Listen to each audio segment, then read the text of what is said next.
All right, moving on. Now we're covering the interface, the viewports and navigation in it. We'll look at the 3D space, so X, Y, Z. Maybe you guys know it's all vector based, so meaning you can infinitely scale it because it's based on calculation instead of pixels. So maybe you can compare it to what you already know. Maybe you know already like Photoshop compared to Illustrator. Illustrator works in vectors. Photoshop works more in pixels. So Illustrator, everything is calculated. So and therefore you can endlessly scale it up, and that's very useful. So most of the views in Maya are isometrical, which is, except for the perspective view. So perspective view works more like a camera, which has a burning point, and like your eyes have. But if you want to align certain things perfectly, the isometric views, like a top view, front view, or left view, are very, very much very handy for this. So let's switch to Maya and look at that. Okay.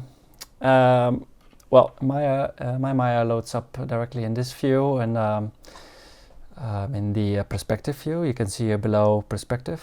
If you hit space, you can see all the other views, and if you hit space in some top view, for example, you go to the top view. So it's space again, side view, it's space again, and you can navigate like that through the views or maximize them. You can see here in the outliner, which you can get from Windows and an outliner. You can see what's in our projects, and at the moment there is not a lot going on except for these isometric views and the perspective view.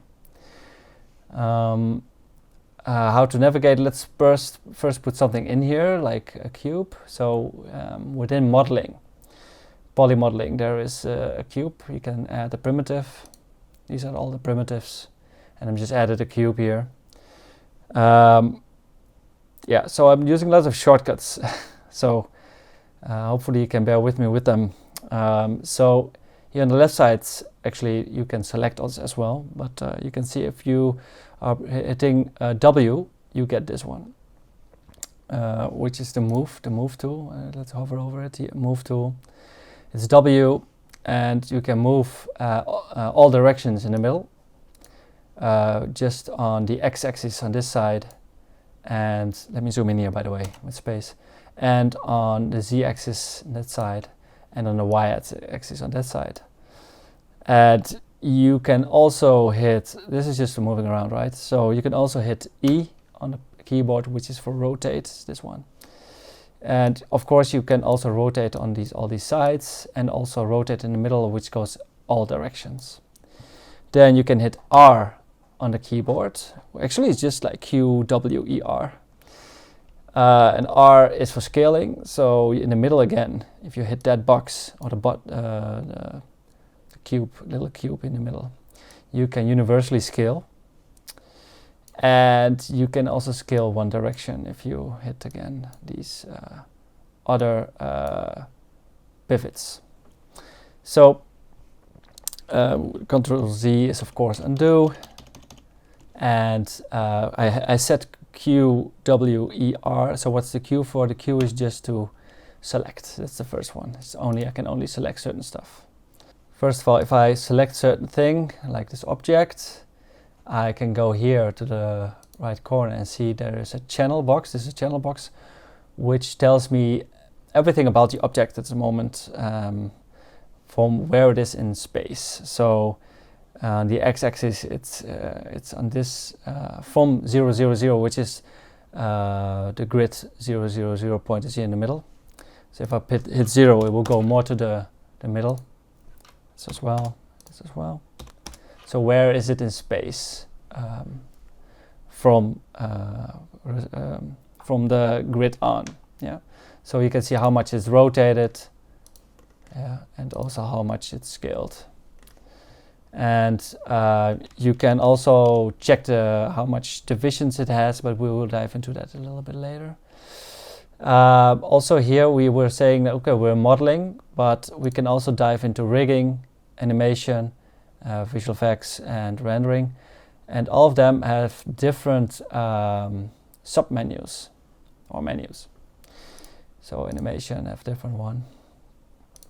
And within these, this shelf has also different aspects to add. So we're now in polymodeling because we want to be in that. If we next week dive into more like the shader part of it, you can go to rendering and then you can see these. We can do a shading. Same goes for animation and so forth. But let's go back to polymodeling. And if you want to dive more into the parts of this object, we can go into the attribute editor. I always hit Ctrl A and then I get the attribute editor, but I could also have I was in the channel box before, so I could just hit there.